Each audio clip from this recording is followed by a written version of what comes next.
Blog Talk Radio. Hi, everyone. Welcome to the April 23rd, 2014 edition of Conversations That Heal. We discuss the impact of childhood trauma on adult lives. We give you strategies and suggestions on how to move forward and leave the trauma in the past. You can follow us on Blog Talk Radio for upcoming shows and announcements. Today we're talking about shadow memories, also known as repressed memories. I am your host, Susan Jacobi. I want to remind everyone that while my guest holds an MA in counseling psychology for individual support, please contact my guest or a local professional healthcare provider. Today's guest is Rachel Grant, owner and founder of Rachel Grant Coaching. Rachel is a sexual abuse recovery coach. She works with survivors of childhood sexual abuse and helps them let go of the pain of abuse and feel normal. She is also the author of Beyond Surviving, the Final Stage in Recovery from Sexual Abuse. Rachel holds an MA in counseling psychology. She provides a compassionate and challenging approach for her clients while using coaching as opposed to therapeutic models. She is a member of International Coach Federation and San Francisco Coaches. You can learn more about Rachel at her website, www.rachelgrantcoaching.com. Rachel and I will be talking about shadow memories, or also known as repressed memories. She will be explaining the difference between the shadow memories and the repressed memories, why we have these memories, and why survivors are so determined to recover their memories. Thank you, Rachel, for joining us. How are you today? Hi, Susan. I'm great. Thanks so much for having me. You're very, very welcome. So why do you use the term shadow or gray memories as opposed to commonly known repressed memories? Right. Well, so this is a somewhat controversial topic, and just a quick look at the history. We know that this idea of repressed memories dates all the way back to Freud. And prior to that, there was no such idea as a repressed memory. And it was really in his work with one particular client, a very small population set, where he first kind of formulated this idea that experiences could be locked away in the mind and then manifested in other ways. In this particular patient that he was working with, it was rigidity in the right side of her body, the inability to kind of move her arm. And, through his work, he, supposedly unlocked some of these memories and brought back some mobility, but really only minor mobility. And so, this idea has been, tossed around and talked about quite a lot in the world of psychology, and particularly when it comes to dealing with trauma and childhood sexual abuse. And so as I've done my work and thought more and more about what's going on for folks, and also studying neuroscience, I've come to think of these memories more as being shadow memories or gray memories as opposed to repressed. It's more like there are just gaps or an incomplete storyline, so to speak, as opposed to there being something kind of locked and tucked away that needs to be unlocked and opened up and broken into, so to speak. That is, I like the term shadow memories because it does kind of, it softens it, kind of makes it, repressed memories is so psychologically defined, so shadow memories is kind of, it's softer for the individual experiencing them. Why do we have the shadow memories?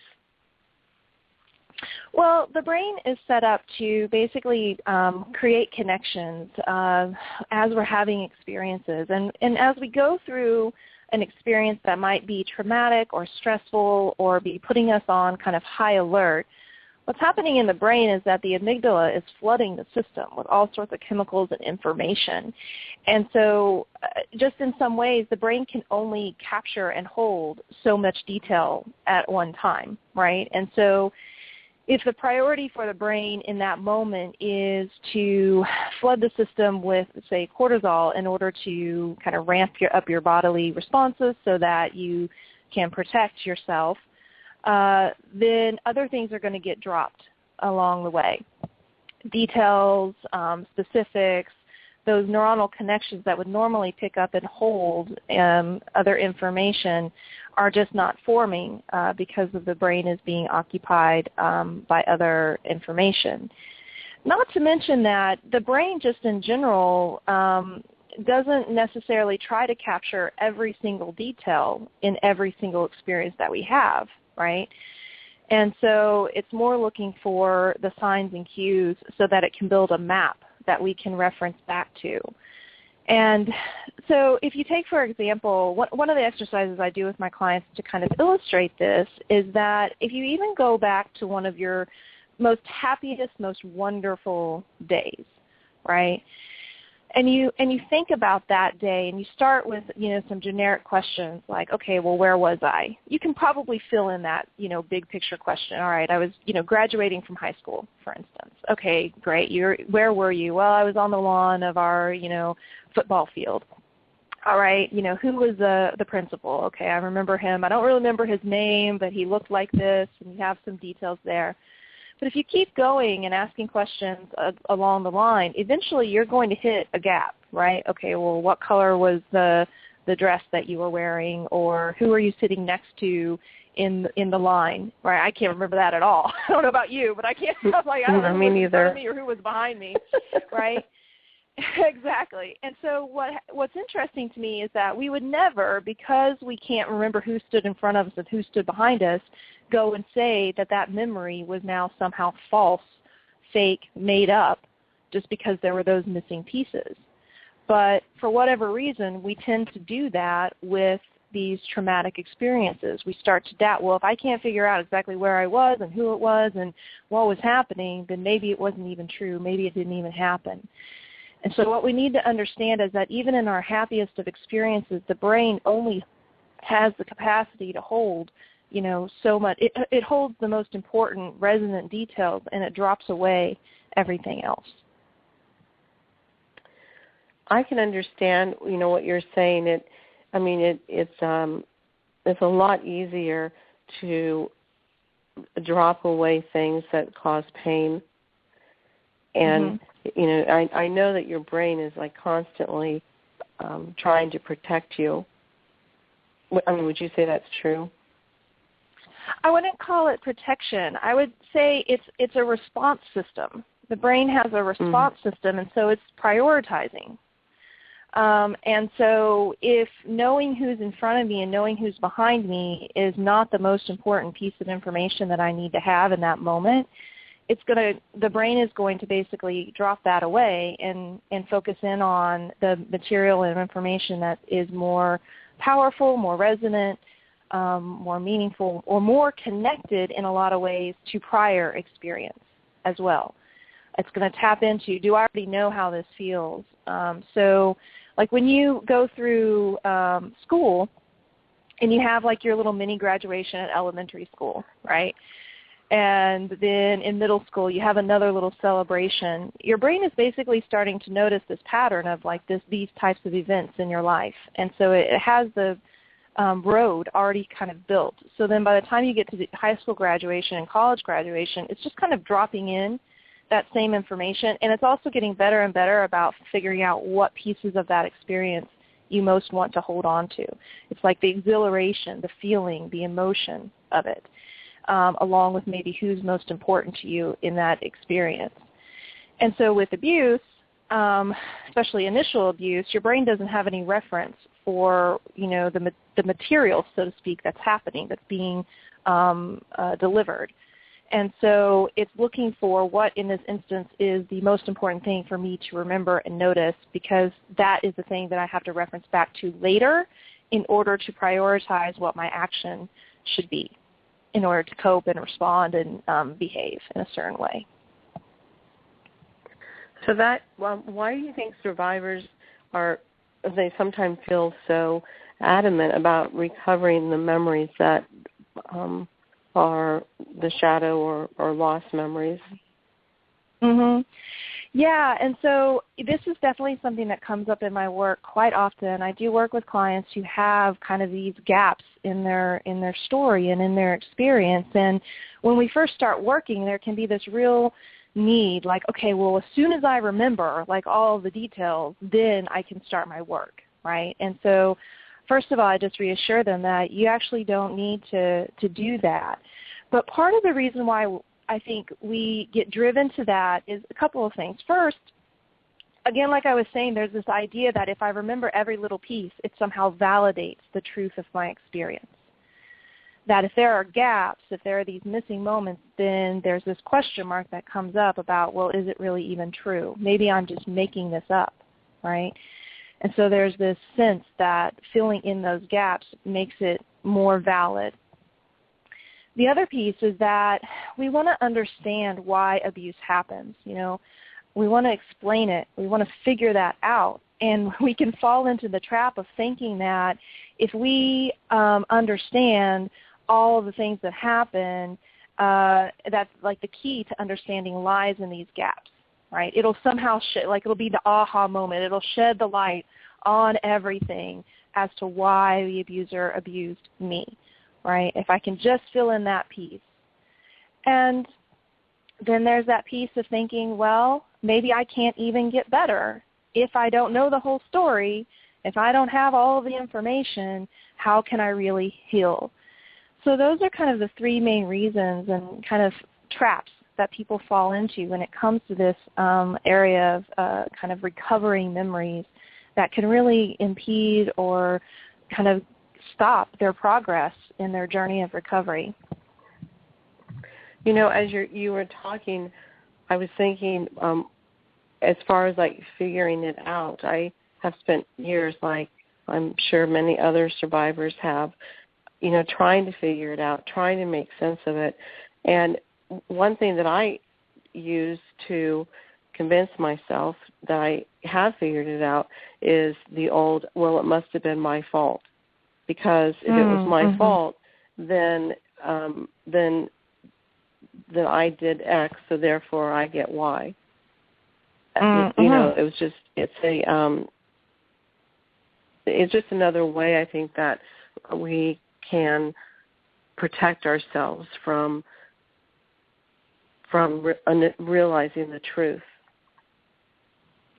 Yeah, it's very much so. You know, the problem of abuse isn't even so much the experience of abuse, which is terrible and traumatic and painful. It's the everything that comes after the moment of abuse. Every false belief that we have, every time, every explanation that we come up with to try to explain why the abuse happened leads us down these rabbit trails, because the bottom line truth of the matter is that the only reason why the abuse occurred is because that's what the abuser chose to do, was to be abusive. And it takes work, you know, to get to that level of understanding. And, you know, of course, that's something that I do with my clients. But even for people just listening, just to even plant that seed, that all of the efforts, all of the work, all the straining and struggling to try to figure out, like, the why of it all, it really always just comes down to because it was the abuser's choice. That's like the beginning, end, and middle of it. Right. And everything you're saying is, you know, it doesn't really matter if it was one incident or once a day. You know, it's still, the impact is still the same. Because like you said, it's not about the actual event, although it certainly feels like it is. Sure. But, you know, the aftermath of it, and working on unraveling it so you can reclaim your life. Yeah, exactly. I mean, would you agree with that? Yeah, I think, the way I think about recovery is that it's really about kind of stripping away all the lies that were put on you as a result of abuse or that you kind of came up with. The "it's my fault" belief is there as an explanation of why the abuse occurred. I must have done something. I did something to make this happen. Therefore, that's why. And then it usually goes to a deeper level of because I am bad, because I am unworthy, because I am unlovable, I must have done something to make this happen. And that just kind of puts this layer on our lives. And the work of recovery is about basically going in and identifying, first of all, looking for and identifying each of those beliefs, each of those explanations, learning how to challenge them, and on a neurological level, teaching the brain how to actually let that belief go, that wiring, like breaking down that wiring.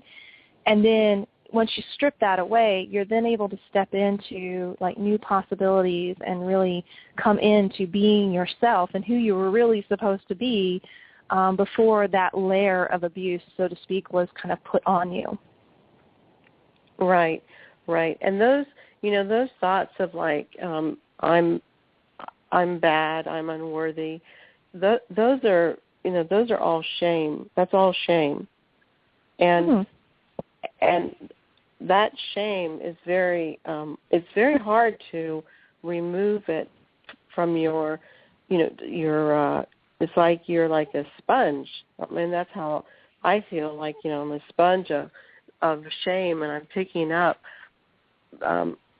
like if the abuser is, if we both have our sponges, of shame, like the abuser's shame sponge is interacting with mine, and it's hard to separate mine and theirs. And then you go through life and you pick up more shame, and like you said, it just becomes this massive unraveling of what is what. Yeah, very much so. Yeah, shame is so much about taking responsibility for things that aren't ours, that aren't really things that we are the cause of. And so it is. It's like a sucking up of like other people's choices, other people's energy, other people's problems, and like taking it all on as if it's ours and we're the cause of it and we're at the source of it. Right. It's exhausting. No doubt.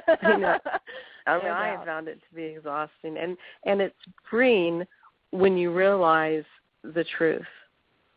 Right. It opens up a lot of energy for you. So let's move on to, do you feel like we need to recover the memories in order to move on, in order to reclaim our lives? So now here's the good news. Absolutely not. It's not necessary. Because any experience that we're having in our lives, the way that we can access these false beliefs can be to go back to an originating incident, like the very first moment that something happened that kind of gave birth to a particular belief, a particular attitude, a particular fear. But we don't actually have to get all the way back to that source experience in order to recognize and uncover the beliefs and attitudes that are running the show, so to speak. I can work with my clients and just look at what kinds of choices they're making in their present day. Then that tells me like what beliefs are sitting there. And the important thing isn't to recover the memory in order to know what memory caused the problem. It's just address the problem. Yeah, so we can know that there's a belief about it's my fault without ever getting to the experience that first led to that belief. So that's amazing news, right? Because it takes a lot of pressure off, number one, and creates a sense of relief, and you can get moving on your journey and start healing and recovering and not spend, years in therapy and all this time trying to unlock or uncover or unblock these so-called, repressed memories. What do you say to your clients when they do have a memory and you're not around? Like how do you? What do you say to them? To give them tips, if you will, on how to process that memory. Mm-hmm. Well, my program Beyond Surviving, that's what we basically do in the whole 8 months is give basically a toolkit of a variety of different ways to handle false beliefs and memories, and when you feel triggered and when things are coming up, so that you have a different way to handle the situation. Sometimes one technique works in that situation, another time another technique will work. But the underlying philosophy and the general principle is connected to understanding how the brain is impacted by trauma. Whenever we have an experience, we come to create a neuronal connection in the brain. It just happens automatically. And so that neuronal connection triggers certain beliefs, triggers certain emotions. And so the job really is to learn how to intercept that signaling and how to break it down into shorter and shorter until it either, as soon as it triggers off, you recognize it and are able to get off that road, so to speak, quicker, or it just doesn't, happen at all for you. And so some intercepting techniques can be things like even just simply shifting your focus away. This is kind of the easiest, quickest Band-Aid solution, I would say, given the little bit of time that we have here, is just as soon as a memory or a thought kind of comes on or turns on, to just simply shift your focus to something in your immediate present moment that you can latch onto, or ask yourself a very straightforward question, like, what did I have for breakfast? What color is this wall? Who's sitting at this table with me? What color jeans do I have on? Those kinds of questions. Because what it's doing is it's causing the brain to shift gears and stop going on that same old path that leads to the same old outcomes, and it helps you kind of get off or intercept. It's kind of like putting an exit ramp on that neuronal pathway so that you can get off of that road. Certainly there's, more to do than that, but that's one of the techniques that I use with my clients. That is, I've used that technique a lot, especially. I think that was one of the first things that my therapist taught me when I started my healing journey was mindfulness. And, it actually, it was during the fall where she was teaching me this. And so I would step out of her office and watch a leaf fall to the ground, and I'd really study it and how did it land on the ground. And another thing that has helped me is staying with what you're saying is I'm a very tactile person. I touching and feeling what something feels like, and so that helps me too. Like to touch a table. It helps me to ground myself. Yeah, that's exactly the idea. So I want to give you a chance to let people know how they can get in touch with you, but I also want to give you a chance to talk about the program that is debuting this evening, if I'm correct in that. Oh, yes. So tonight I'm going to be doing a 90-minute teleseminar on the 3 stages of recovery from sexual abuse. So during our time together, I'm going to be talking about how to identify which stage of recovery that you're in, what goals you should be setting for yourself based on that, and what types of support to be getting. Because one of the things I've certainly learned over my years of doing this work is that one of the biggest problems when it comes to this, whole thing about recovering is that we sometimes don't know where we are, and so that we use the wrong tools or we get the wrong types of support, and then that just keeps us stuck in the cycle and slows down our recovery process. And so I'll just be sharing a lot about that, and so that people can really figure out where they are and be getting the right types of support based on that. So if you're interested in joining us for that teleseminar, you can go to my website, rachelgrantcoaching.com/3 stages. So rachelgrantcoaching.com/3stages, and you'll see the form there where you can register and just drop in your name and your email, and then you'll get all the call-in information and the handout that we're going to be using for tonight's call. So am I understanding that it doesn't matter what level a person, a man or a woman is, they can, what stage they are in their recovery, they can all benefit from this, or is it directed specifically more towards a certain stage of healing? No, yeah, it's for anyone who is just in the journey of recovering from sexual abuse or any type of abuse, really, and you're wondering, okay, am I getting the right kind of support? And I feel like this is taking too long. Like, what's going on here? Why do I feel like I'm not getting better? Nothing seems to be changing. And a lot of times that's happening because based on where you are actually in your journey, there's a mismatch between that and what you're doing to try to actually support yourself or get better. And so this will kind of help people understand that and therefore then make better choices about the type of care and type of support to get for themselves. And by the way, it's not even just a global experience. We can have, like, in different areas of recovery, we can be kind of in a further stage, we can be further along, and then in other areas we might be in an earlier stage. And so just even being able to see and understand that dynamic and knowing what to do, that you might, for this part of your life, you might need these types of resources, and for this part of your recovery or this part of your life, you might need some other things, and be able to have a more dynamic experience that way.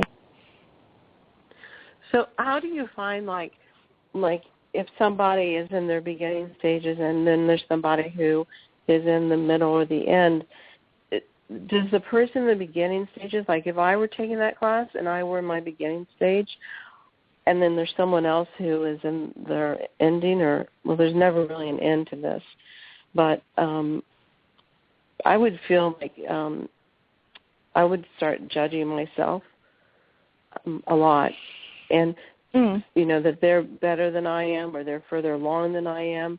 I mean, how do you? Is there a system set up for that, or do you work with that, or is there, Well, this talk is very informational, so we're not kind of going into like a course or a class.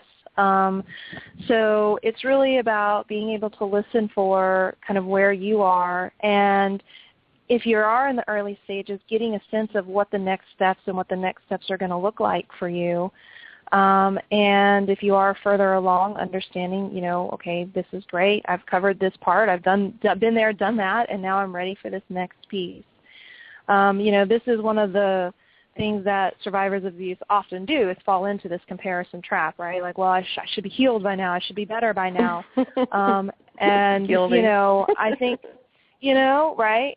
And so while in my philosophy there is a sense of being kind of complete about the abuse and that we continue to grow as people, but that we don't have to spend the rest of our lives being burdened and constantly dealing with the effects of abuse, we want to, as much as possible, be gentle and generous with ourselves, and just know that wherever we are is exactly where we need to be today. And, as long as we're continuing the inquiry and continuing the investigation, and I hope, from people who join me tonight, that there could be some big shifts for them around, oh my gosh, part of the reason why I'm not moving forward is because I'm at this stage and I keep trying to do this, but I'm actually not ready for that. I need to take a step back and do this first, and then things will break open and bust open so that I can step into that next place. Well, Rachel, that's it sounds like a brilliant teleseminar, and we are out of time. And I want to thank you for your discussion on shadow memories, and to learn more about Rachel and her work. Like Rachel shared, you can go to her website, www.rachelgrant, coaching.com. You can also visit our website, conversationsthatheal.com, to learn more about us. And don't forget to follow us on Blog Talk Radio. My book is on Amazon and also There's a link on my website that will take you to it, How to Love Yourself, The Hope After Child Abuse. Next week, my guest is Mia Sines, who will be talking about self-love. You can reach me directly at susan@conversationsattheal.com. Thank you for listening to Conversations